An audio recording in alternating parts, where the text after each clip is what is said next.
polizia arresta il presunto responsabile dello stupro di una 18enne nel giardino di una discoteca di Marghera. È un ragazzino di appena 15 anni, ma già con precedenti. Gravissimo incidente lungo l'autostrada A4 nei pressi di Sandona di Piave. Una donna ha perso la vita nella sua auto accartocciata contro un mezzo pesante. Prestavano denaro con tassi di interesse fino al 215% a stranieri nel Vicentino, 5 persone bloccate dalla finanza, in manette anche una badante filippina che avrebbe usato i soldi del novantenne di cui si occupava. 10 anni fa la tromba d'aria di Vallà di Riese Pio X, che ha segnato per sempre la vita degli abitanti della piccola frazione trevigiana, ma che restituisce oggi una lezione di solidarietà e tenacia. L'Università di Padova è la migliore d'Italia tra i grandi atenei, lo ha stabilito il Ministero dell'Istruzione attraverso l'Agenzia di valutazione del sistema universitario della ricerca.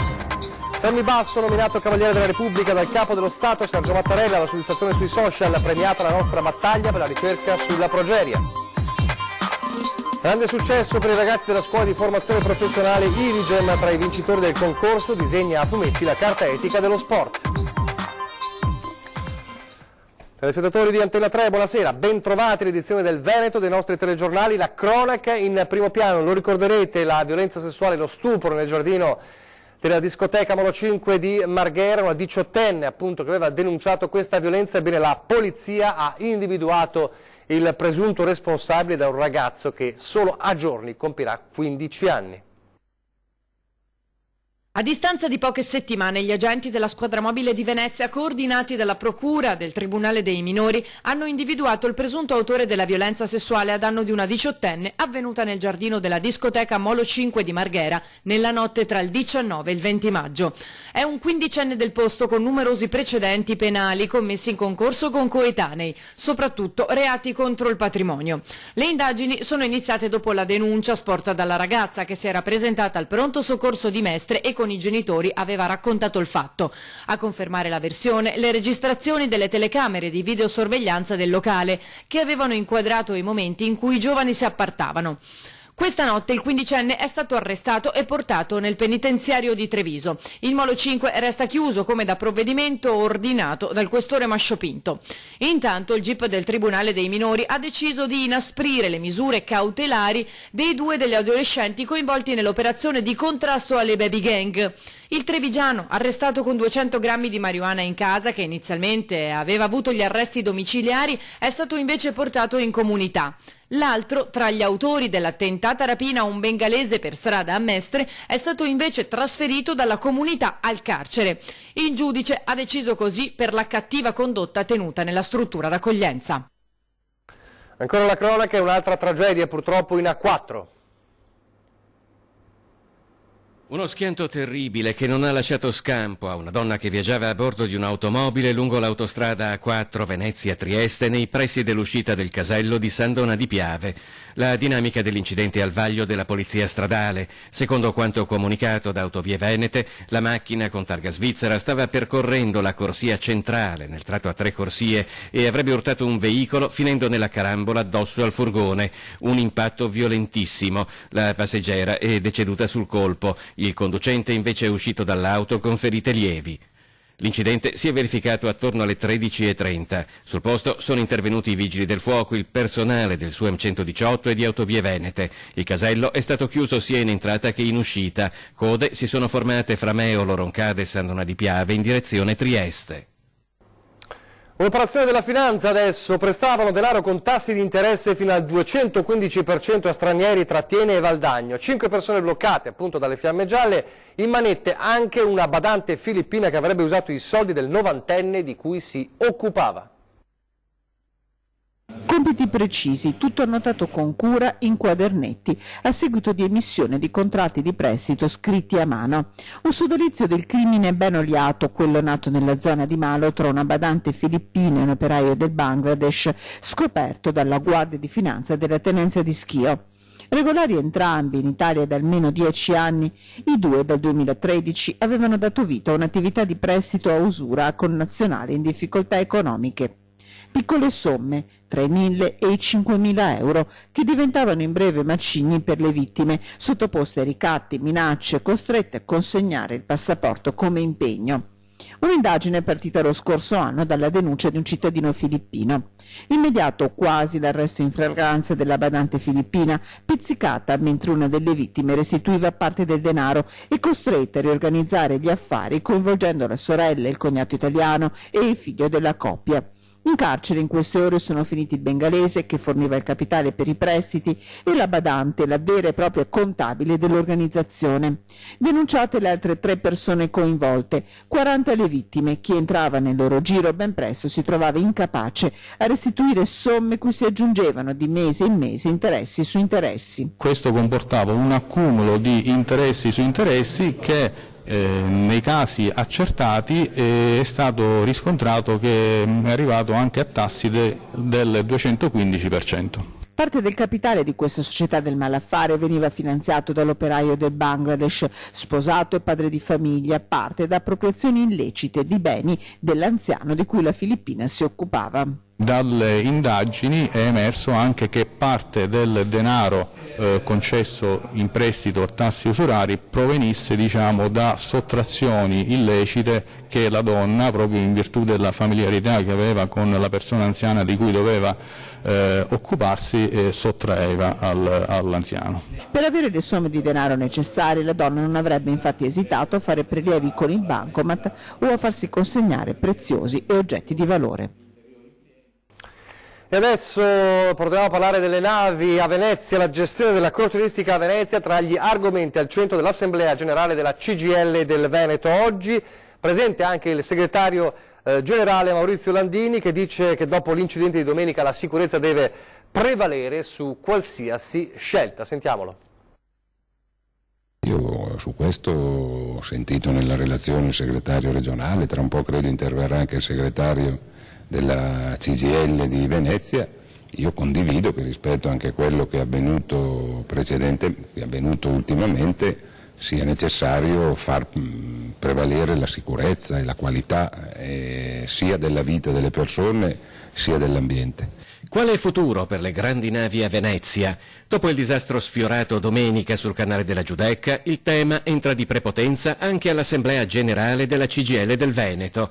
Accanto all'economia, al lavoro, al DEF, allo sblocca cantieri e alla riforma fiscale, inevitabilmente si parla di crocieristica in laguna, anche perché, ironia della sorte, l'Assemblea si svolge proprio in un terminal della stazione marittima di Venezia. Venezia era una città riconosciuta nel mondo anche prima che le grandi navi potessero entrare, no? Quindi credo che occorra agire con intelligenza e occorra da questo punto di vista affrontare il tema dello sviluppo, mi permetto di dire, del turismo e dello sviluppo della cultura anche del nostro paese in modo diverso, perché su questo versante noi avremmo un paese, quindi una penisola, un'Italia che dovrebbe ragionare in modo diverso su come unire turismo e cultura. Potrebbero anche rimanere fuori dalla laguna.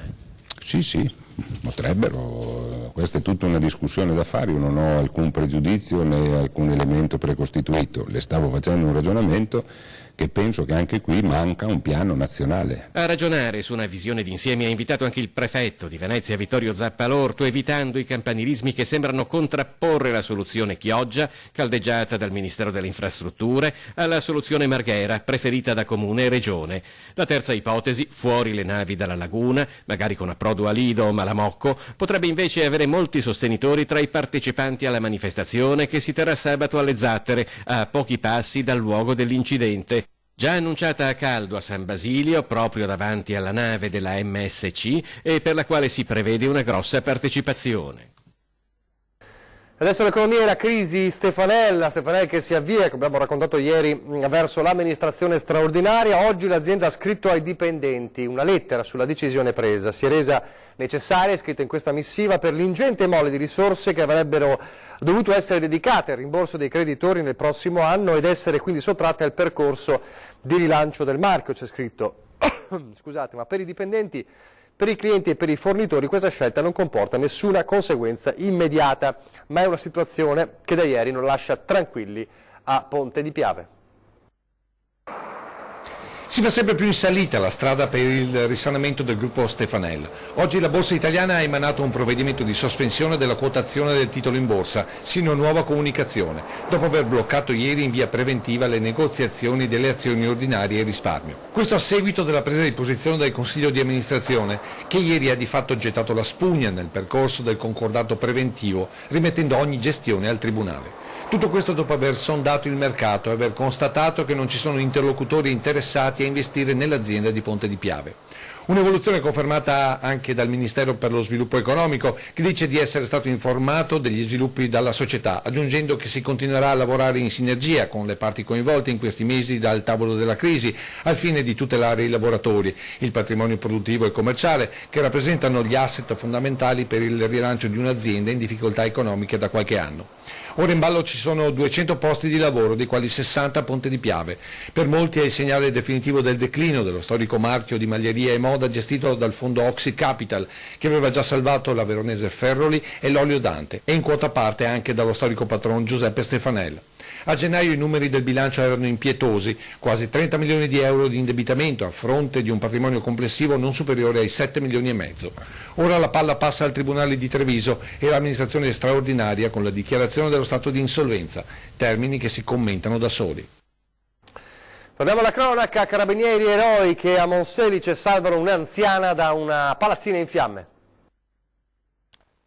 Solo il tempestivo intervento dei carabinieri ha permesso di salvare la vita di una donna che era rimasta intrappolata nel suo appartamento devastato da un furioso incendio.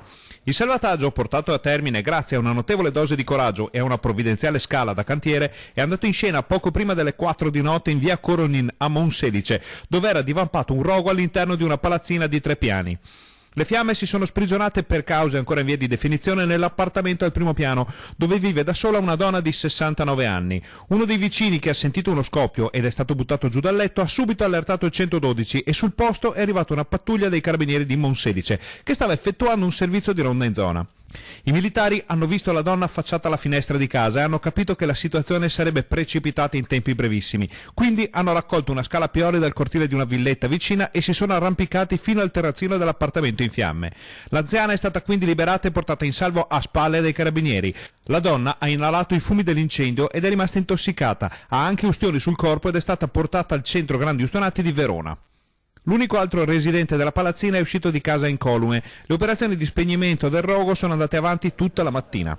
Sul posto i vigili del fuoco del distaccamento di Este, che hanno domato il rogo e rimesso in sicurezza l'area. L'edificio è stato dichiarato inagibile, sono in corso le verifiche di rito. 6 giugno del 2009, 10 anni fa, la tromba d'aria a Vallà di Riese, Pio X, che ha segnato per sempre la vita degli abitanti di questa piccola frazione del Trevigiano, ma che restituisce oggi una lezione di solidarietà e di tenacia.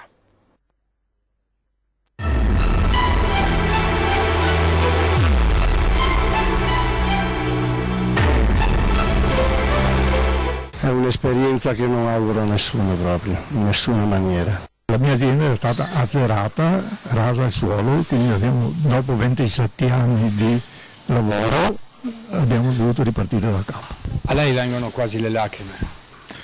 Sì, perché quando parlo di chi mi ha aiutato. 10 anni che hanno cancellato i segni della devastazione di quel pomeriggio del 6 giugno 2009 a Vallà di Riese, quelli che si vedevano a occhio nudo subito dopo il passaggio della tromba d'aria e nei giorni e nelle settimane seguenti.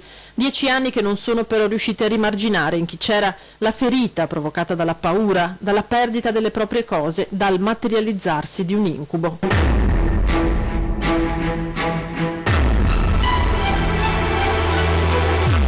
Ogni volta che è brutto tempo, insomma, si ha paura. È un problema, specialmente mia figlia vuole andare via. Abbiamo, come dire, salvato la vita, però il disastro del nostro lavoro è stato che mi è rimasto impresso nella mia vita, perché quel giorno pareva la fine del nostro lavoro e in quel momento ho pianto, però c'è anche il lato positivo e questo bisogna dirlo. Lato positivo che abbiamo avuto dopo la la sventura, siamo stati abbracciati da molta gente. I tanti che si sono rimboccati le maniche, che in quei giorni, nei sabati e nelle domeniche seguenti sono tornati a dare una mano, alpini, protezione civile, volontari di ogni genere, ditelo, ci ripetono le persone che incrociamo, che ringraziano anche le istituzioni per la vicinanza seguita al disastro. I danni economici sono stati in gran parte ripianati dai contributi arrivati grazie allo sforzo del Comune di Riese e della Regione Veneto. Rialzarsi da quell'inferno è stato alla fine possibile. Sicuramente la gestione del posto trombadario è stata buona, quindi possiamo dire che il paese si è risollevato, quindi noi possiamo dire che la gestione è stata ottimale del post trombadario. Vallà, 10 anni dopo, restituisce una lezione che qui tutti hanno imparato. Quello che ci resta di questa trombadaria, oltre alla paura di quel momento, è stato un grande senso di comunità che ci ha fatto capire che la vera ricchezza di questo paese non è tanto nel suo patrimonio immobiliare o mobiliare, ma nel cuore delle persone.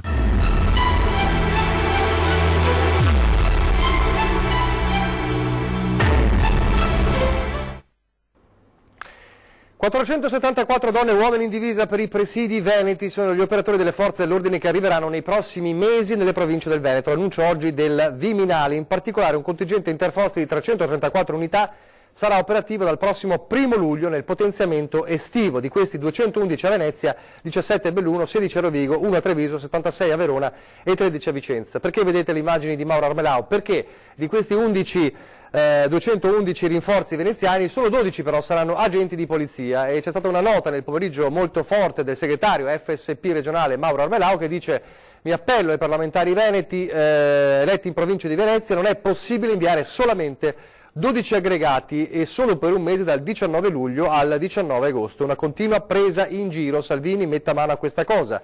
12 aggregati, continua Armelao, che come l'anno scorso andranno forse solo a rinforzare Jesolo, per non parlare dei soli 3 aggregati per la frontiera di Venezia. Assurdità su assurdità, dice Armelao, se si considera che Venezia è il terzo scalo nazionale. E a Salvini si appella anche l'imprenditore padovano Andrea Tonello. Ieri sera era ospite di 20 e 10 insieme all'avvocato che lo segue, Chiara Balbinotto, ospite di Ferdinando Avarino. È il papà di Chantal, una bimba che non vede però da quasi 7 anni, portata in Ungheria dall'ex compagna che appunto non riesce più a vedere da quasi 7 anni. Ieri ha lanciato un appello al ministro Salvini e ha anche rivelato un particolare inedito e inquietante sulla vicenda. Sentiamo le sue parole. Qui mi espongo, qui dipende molto dalla pressione politica. Adesso come non mai abbiamo un presidente, un ministro degli interni potente. Cioè si affida, diciamo, a Matteo Salvini. A Matteo Salvini, solo pressione politica, perché deve far pressione sul suo pari grado ungherese e dire: adesso le facciamo seriamente queste indagini, adesso ci permettete di indagare anche noi, abbiamo l'Interpol, abbiamo polizia specializzata, probabilmente abbiamo anche dei mezzi più evoluti, me l'hanno detto anche loro, noi abbiamo determinate armi, determinate quantità di denaro da investire in ogni singola ricerca. Sono state anche sospese le ricerche su mia figlia perché hanno dedicato, mi sembra, 2 anni, non si muove niente. Diciamo, la sua ex-compagna fu separata dalla famiglia dal padre, sì. E fu la mamma ad andarsene? No, la madre, tra virgolette, si prese la sua ex-compagna. La stessa identica cosa. E quindi lei dice, lo diceva anche l'esecutore, che la paura è che nella psicologia, nella crescita della sua bimba, un domani lei possa essere educata a fare questo. Assolutamente sì. Quindi, ed è una cosa drammatica. Questo non l'aveva mai detto, infatti non l'avevo mai sentito nei suoi racconti. Pochi istanti di pubblicità, torniamo subito.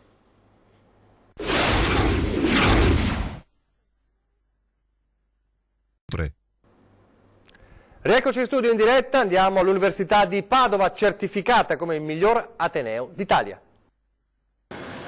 Voto A non è una semplice lettera, ma la certificazione della qualità d'eccellenza assegnata all'Università di Padova. È il voto più alto, l'ha dato al BO niente meno che il Ministero dell'Istruzione, Università e Ricerca attraverso l'Agenzia Nazionale di Valutazione del Sistema Universitario e della Ricerca, ANVUR. 28 i certificatori che giunsero a Padova a metà novembre scorso analizzarono sul campo il lavoro degli organi di ateneo di 3 dipartimenti e di 15 corsi di laurea di varie tipologie, triennale, magistrale e a ciclo unico. Una valutazione in profondità, preceduta da un ampio lavoro sulla documentazione inviata dal BO a Roma. La fascia A, la più alta, è un risultato mai raggiunto finora da nessun ateneo di grandi dimensioni. Risultato straordinario, il mio è l'orgoglio di un grande ateneo, questo è il commento del rettore Rosario Rizzuto, grandemente soddisfatto. Un risultato, ha aggiunto, che premia l'intera Università di Padova, frutto del lavoro, della costanza e della passione di tutti quanti formano la nostra grande comunità. Persone alle quali va il mio ringraziamento. Il traguardo raggiunto non rappresenta per noi un arrivo, ma un punto di partenza per continuare a migliorare. L'Ateneo di Padova aggiunge una nuova perla di eccellenza a tutte quelle che, numerose e importanti, segnano le tappe della sua storia di 8 secoli, così il Presidente della Regione del Veneto Luca Zaia. La forza del sistema veneto è data anche dalla forza delle nostre università. Questo straordinario riconoscimento conferma l'enorme valore che hanno i nostri atenei anche nel campo della ricerca e dell'innovazione. Così Roberto Marcato, assessore regionale allo sviluppo economico. E allora la soddisfazione di Sammy Basso, diventato Cavaliere della Repubblica. Che Sammy Basso ci abbia abituati a colpi di scene importanti e quasi unici, ad applausi a scena aperta che nascono spontanei, questo, ormai lo sapevamo tutti. Ma da oggi c'è un'altra bella novità che riguarda proprio lui, il più amato e ben voluto dal cuore grande della personalità magnetica. Da oggi infatti c'è un nuovo Cavaliere della Repubblica Italiana, nominato dal nostro presidente Sergio Mattarella, il quale lo ha fatto spontaneamente, senza attendere la proposta del Presidente del Consiglio dei Ministri. Lo ha fatto in gergo tecnico motu proprio, di propria spontanea volontà, in una delle 2 date in cui lo può fare, in questo caso il 2 giugno, festa della Repubblica. E Sammy, abituato a sentire l'amore attorno a sé, perché egli stesso dispensa amore, ci ha sorriso su, con quella dolcezza e semplicità che lo contraddistingue. Difficile oggi poterlo intervistare perché è impegnato tutto il giorno all'ospedale per controlli della sua salute, ma ci ha detto che non se l'aspettava e che ritiene la nuova nomina come un riconoscimento dello Stato al grande impegno profuso nella ricerca sulla progeria e sulla divulgazione scientifica. Una nomina che, sempre secondo Sammy, va a quanti stanno collaborando al suo fianco con instancabile costanza. E allora da oggi, quando incontreremo Sammy, e il nostro cuore tenderà le labbra in un sorriso, tanto di chapeau a quel grande giovane che da oggi potremo chiamare a tutti gli effetti anche Cavaliere.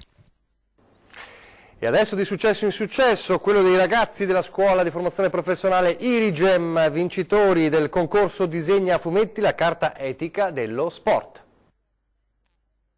La carta etica dello sport interpretata a fumetti, con una super testimonial, Federica Pellegrini. A Palazzo Grandi Stazioni a Venezia si sono svolte le premiazioni della seconda edizione del concorso dedicato agli studenti veneti Disegna a fumetti la carta etica dello sport.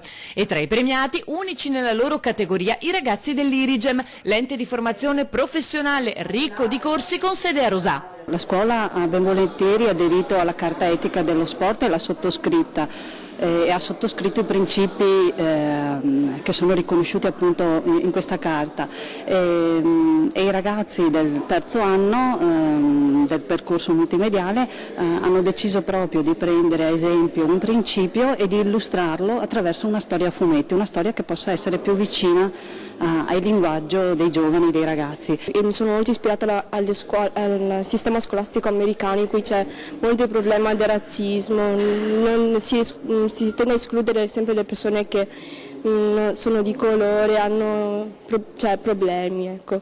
E di conseguenza, visto che c'erano tanti articoli in cui parlava dell'importanza che lo sport è per tutti, allora abbiamo deciso di scegliere lo sport del pugilato e poi abbiamo voluto raccontare la storia di questo ragazzo afroamericano che voleva entrare nella squadra della scuola. Il tutto ha poi preso forma di fumetto, che si è aggiudicato il meritatissimo premio. Ci ha resi molto fieri di noi stessi.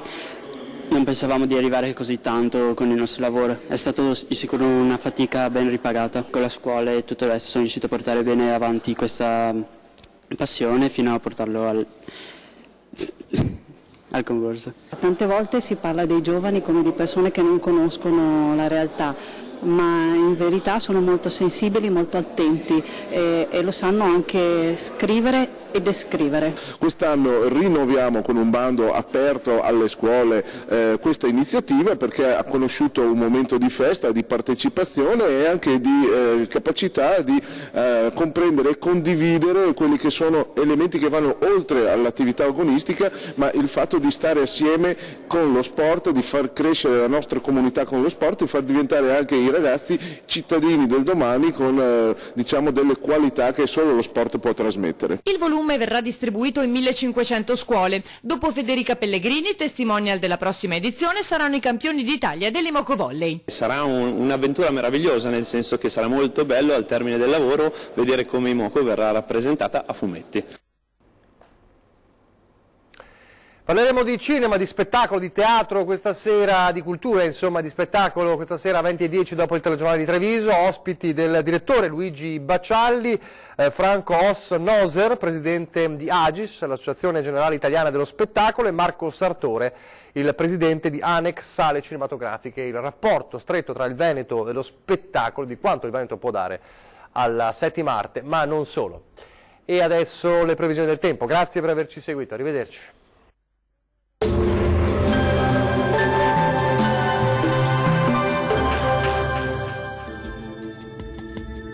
Ben ritrovati al meteo. L'anticiclone africano prende possesso delle nostre regioni, ecco che dunque sarà un venerdì soleggiato e anche piuttosto caldo.